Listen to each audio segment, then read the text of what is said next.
so glad to see you're back. You're glad to see my friend, so I'm glad to see you're back. Hey, but seriously, welcome to the show. Little old me? Why, I'm that wisecracking quipstess of the dark, Elvira, and we call the show Movie Macabre. Now, this time around, I'm serving up a little treat called Silent Night, Bloody Night. It's the tale of Yuletide gore. Meant to say gore. A tale of Yuletide gore that'll have you thinking twice about that home for the holidays baloney. It's Silent Night, Bloody Night. Another Movie Max biggie coming your way right after the advertisers shake their tambourines.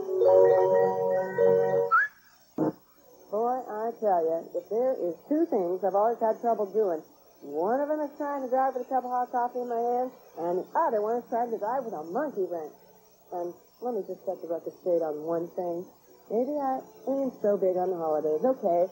I mean, I find them kind of gushy and sentimental, and that ain't exactly my style.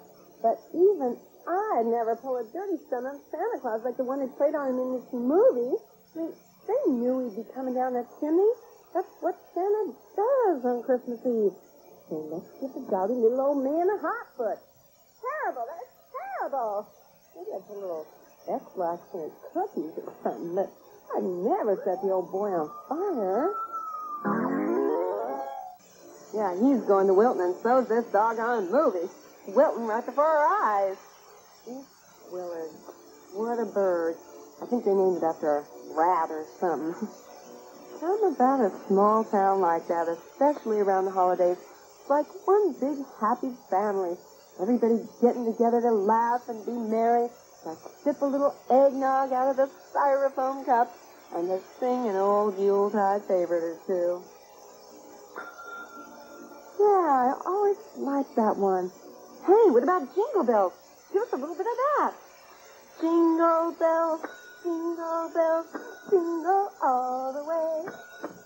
Oh, what fun it is to ride. Hey, Merry Axmas.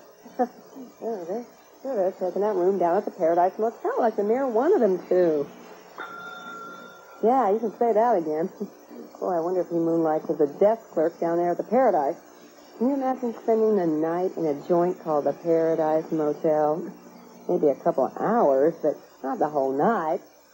I know all about those places. I read the backs of a lot of map books.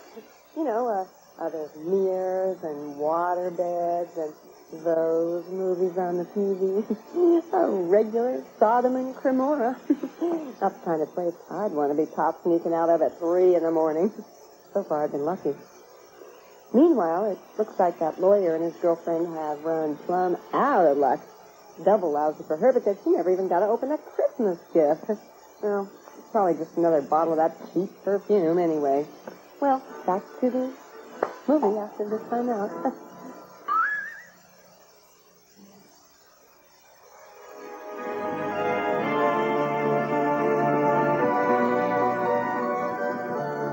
Hey, looks like Tessie's kind of hot for tango. When she gets herself a live one, she doesn't waste any time. That kind of sounded like my old pal Breather on the line, didn't it?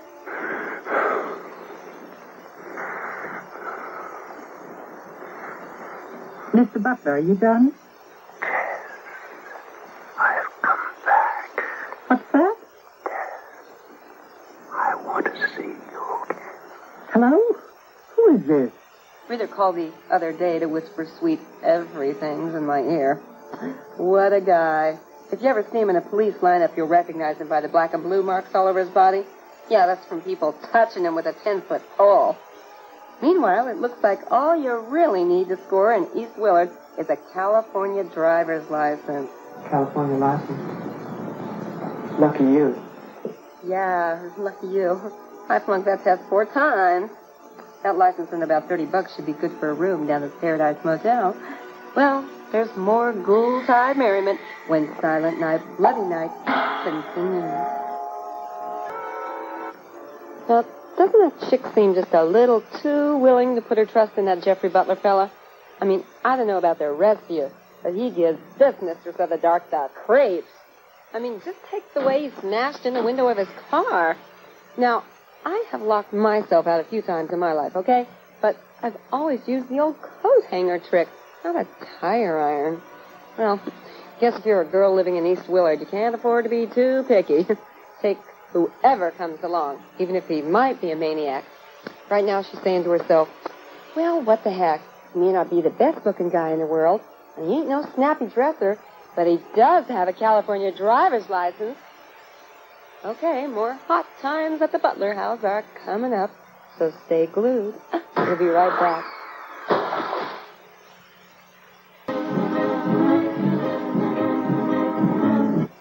Okie doke. Time to take our instant poll. Time to find out what you, the viewers, think of this week's movie. You, sir, what do you think of Silent Night, Bloody Night? I don't know. Well, that's fair enough, an honest answer. You, miss, how do you feel about the movie? There's no end to this story. Well, I admit it's a little slow in places. Oh, I wonder how she talks without moving her lips. Cool. You over there on the phone. Are you enjoying this movie?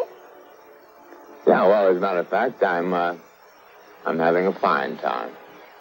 One yes, one no, and one I don't know. You, sir, you look like you might have an opinion. What do you think of Silent Night, Bloody Night?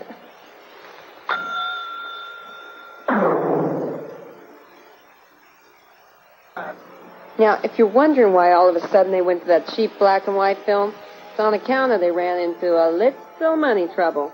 Well, that's what they get for squandering their budget on the earlier scenes. Remember that takeout food from the deli? You think they give that stuff away? And what about smashing that windshield? I mean, you think those things are cheap to replace? Heck no. And what about all the times they forgot to turn off the red light on the sheriff's car when the engine wasn't running? No. Forget it, Die Hard. You're gone and ran that battery down just like Jeffrey Butler ran down John Carradine. New battery's going to set you back a good 50 buckaroos. All that cash. Well, no. You might want to charge it. Charge it, yes. Oh, wasn't that the cheery little flashback? Ugh. That Butler house looked like it was a fun joint back in the old days.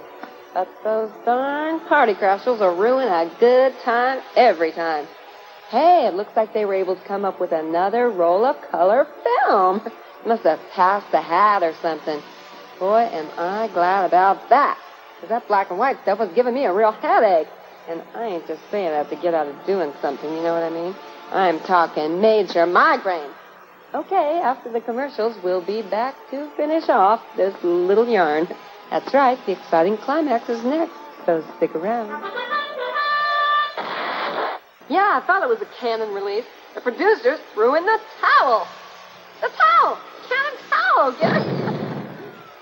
Oh, little Canon towel humor there. But seriously, I didn't mind when they ran out of colored film, and I didn't mind when they ran out of plot, but I did mind when they ran out. I mean, here I am with egg on my nog trying to figure out who did what to whom. Well, the best I can figure it is Jeffrey Butler's grandfather was really his father, which would make his mother his sister. We don't even want to talk about Uncle Charlie because he was probably his aunt. Anyway, Wilfred Butler, Mary Ann Butler, Jeffrey Butler, take your pick. Any way you slice it, the Butler did it. And that's it for this week's Movie Macabre. Next time around, I'll be plucking from our vaults yet another tale of the bizarre. So I hope to see you then. And until then, keep on a-dreaming those unpleasant dreams.